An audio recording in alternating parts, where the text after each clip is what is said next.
Now, in more updates, another victim has been identified as Tibor Weitzen. He was in his 70s and a member of the Bondi Chabad Synagogue.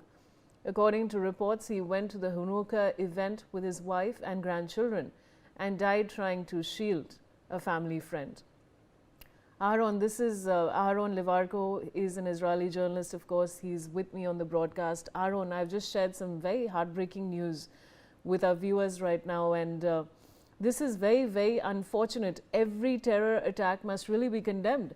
And I want to talk to you about the fact that Australia, any which way, has very stringent laws when it comes to firearms. But do you think that after this incident, the country should tighten gun ownership laws further? And if so, in what specific areas?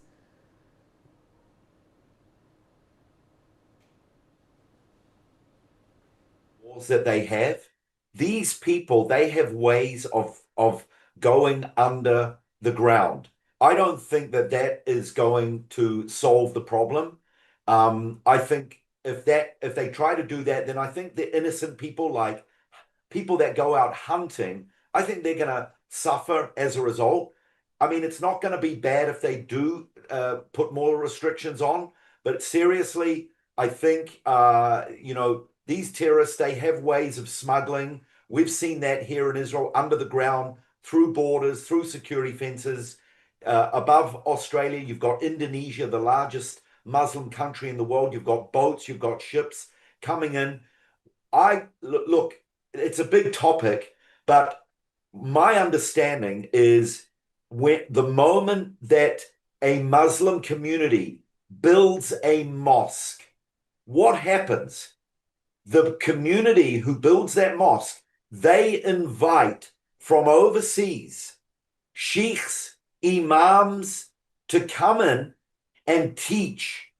And when the people come and they hear these teachers are brought over from places like Qatar, places like Afghanistan. These are radical jihadists. And they come and they teach this theology, their ideologies from within the mosques. So you may get moderate Muslims that move to Australia and they just want to live a peaceful life. But the moment they go to the mosques, the moment they get indoctrinated, this is where it begins. And these imams and these sheikhs and these caliphs they are paid big money to come in and to do the teaching. The ideologies get spread out. This is even more dangerous than the guns, because the gun is just the trigger that does the final deed. But it's what goes on in the mind. It's the education. It's the radicalization. We're facing that all around us. And that's why, these new plans for the Gaza Strip, one of the important points is to get rid of any radicalization inside of the Gaza Strip. So while I'm not against more strict gun laws, I think, and this is the problem with a democracy and with freedom of speech. With freedom of speech, there's got to be at least some borders, some boundaries. What are you going to let pedophiles just speak out in the open about what they want? There's got to be some boundaries. And the moment you start bringing in the words jihad and Sharia law, I remember a Prime Minister of Australia, I think it was it Fraser or can't remember which Prime Minister it was. He said, anyone that comes to Australia is welcome to live here, but you have to live by our laws.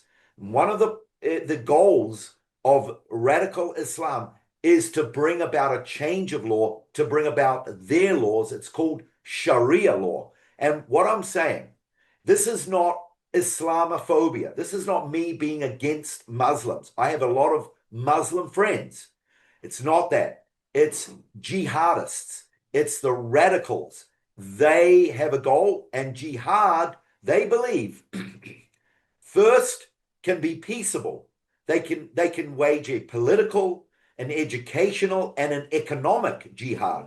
And if that doesn't work, if people don't become Muslims, then they are required to then use physical force. And that is not something that I'm making up. That is what is being taught all around the world by over 1 billion. Absolutely hate to interrupt you.